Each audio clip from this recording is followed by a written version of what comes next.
As we've said, modern federalism is really an American invention more or less improvised by the founders as a response to the challenges of the Articles of Confederation. Federalism has spread to some countries, but not a majority. In fact, let's take a look.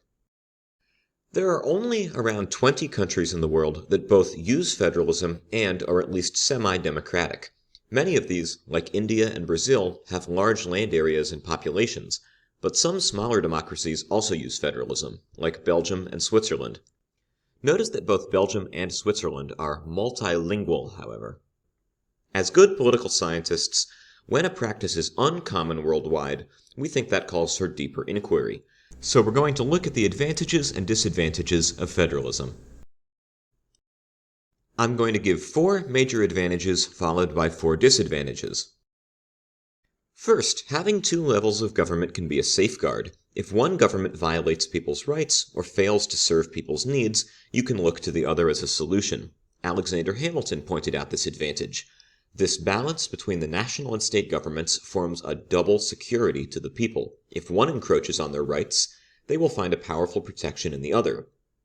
The textbook example of this double security is the treatment of African Americans by the southern states. When white majorities in the South denied black Americans the right to vote and engaged in Jim Crow segregation, only the national government was able to step in and enforce civil rights laws. In the other direction, states can check the national government too. Typically, even when a political party loses a national election, it still holds power in several states.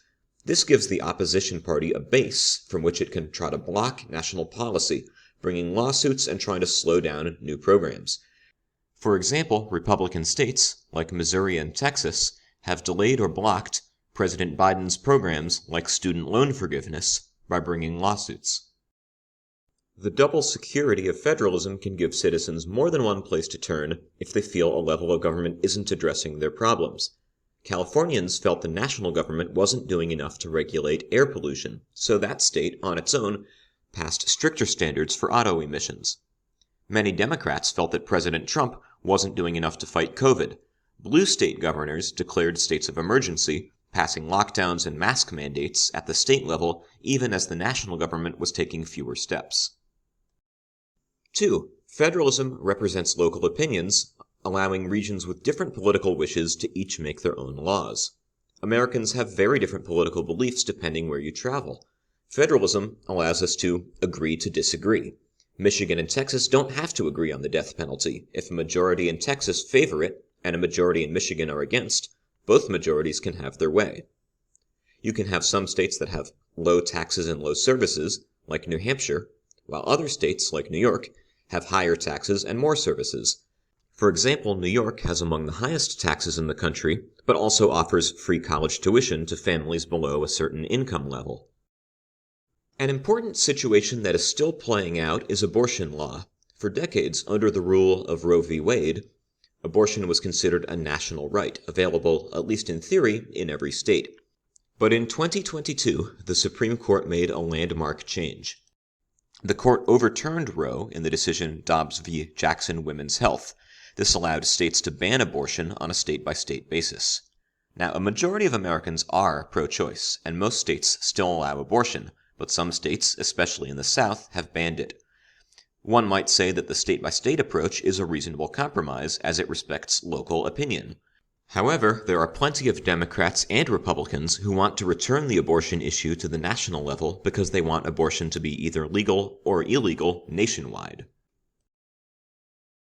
Third, the states function as laboratories of democracy. As Justice Brandeis once wrote, "A single courageous state may, if its citizens choose, serve as a laboratory and try novel social and economic experiments without risk to the rest of the country." There are nearly endless examples of this, but I'll give 3. Republican Governor Mitt Romney in Massachusetts formed a compromise with the opposite party state legislature to pass a set of health care reforms, often called Romneycare, and these would later serve as the blueprint for national reforms, Obamacare.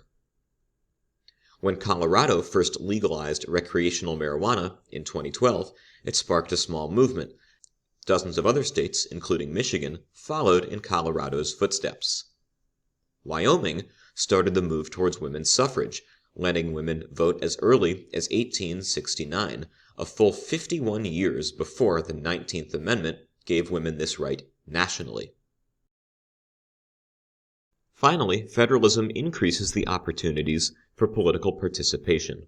It at least doubles the number of choices on the ballot, the number of public officials people can contact, or the offices they can run for.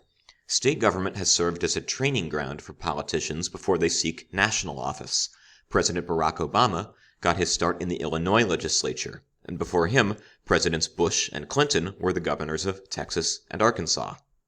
As I mentioned, this is especially important for the party out of power nationally. The losing party can build a bench for future elections by recruiting candidates in the states where it still has control. Now, for disadvantages of federalism. First is inefficiency. 50 states means 50 sets of inconsistent laws that often change as soon as you cross a border. This is confusing for normal citizens and can be costly for businesses who operate nationwide and must comply with every law. I'll give an example that reached the Supreme Court in 2023. This is the case National Pork Producers versus Ross. Industrial pig farming is often considered cruel to the animals. In many farms, pigs are so tightly held in cages they cannot stretch or turn around. California passed a law that all pork sold in California must come from farms where the animals have enough room to turn around in their cages. Even if the pigs are raised outside the state, unethical meat cannot be sold in California. Now, this presents a practical problem for the pig farms. The farms don't keep track of where meat from individual pigs end up. They sell the pigs to some slaughterhouse somewhere, and then there are more steps before any meat arrives in California. So what are the farms supposed to do? Have one special section with California-approved cages and then track those pigs and their meat all the way through the supply chain? Of course not. In practice, complying with the law means that farms would have to change all their pig pens. So the pig farmers sue California, arguing that the law interferes with interstate commerce. The Supreme Court, in this case, sided with California, upholding the law. Now that's just one example. But you can see the overall issue that federalism causes. Everything would be far more efficient with just one uniform national standard. One solution to this problem could be preemption. Congress could step in and say, okay, any pork that is sold across state lines, that's interstate commerce, so we're preempting. States don't get to regulate pig farming anymore, that's now going to be covered by national law. Congress could do that. And preemption would solve the inefficiency problem, but at what cost? Because this would also destroy the benefits of federalism, the four advantages we just talked about. Federalism isn't just inefficient for business, it's also inefficient for government itself. The flip side of double security is that you have a lot of duplication. We have 51 departments of education, one for every state and one at the national level. Clearly, a unitary system would have fewer employees and be able to enact policy change more quickly. During times of crisis, we sometimes see federalism causes coordination problems. In response to Hurricane Katrina, which devastated the city of New Orleans, the disaster response was muddled and directionless, in part because there were unclear lines between the state of Louisiana and the federal government as to who was responsible for what. During COVID, we had some of the same issues. A particular problem was that states were forced to compete with each other to buy personal protective equipment, or PPE, masks, ventilators, and such, leading to shortages, some states hoarding equipment, and driving prices sky high. If states had been able to coordinate rather than compete, all states could have been better off. Second, the race to the bottom. States with stricter laws about things like labor and the environment can lose business to states with fewer restrictions. For example, Great Lakes states like Michigan historically had more protections for labor unions, so factory workers had higher pay and better working conditions. Southern and Appalachian states typically had laws that were less worker-friendly. Thus, auto factories moved out of Michigan and relocated to states like Tennessee, where labor is cheaper. In essence, Tennessee is rewarded for having worse worker protections by gaining more business, more jobs, and tax revenue, and we call this a race to the bottom. Here's another example. Most big credit card companies are officially chartered in South Dakota. Why? Unlike most states, which put caps on the interest rates and fees that credit cards can charge, South Dakota had no such caps, effectively letting the companies do what they want. This is a win-win situation for the credit card companies, who make more money, and the state of South Dakota, which gains more jobs and tax revenue. It's just a loss for the credit card users, and a problem that would not occur if there were a national policy. Third, interstate externalities. Interstate externalities. States can make decisions that have a negative impact on non-residents. Steel mills in Indiana cause air pollution that blows northeast into Michigan's atmosphere. Out west, the Colorado River is drying up.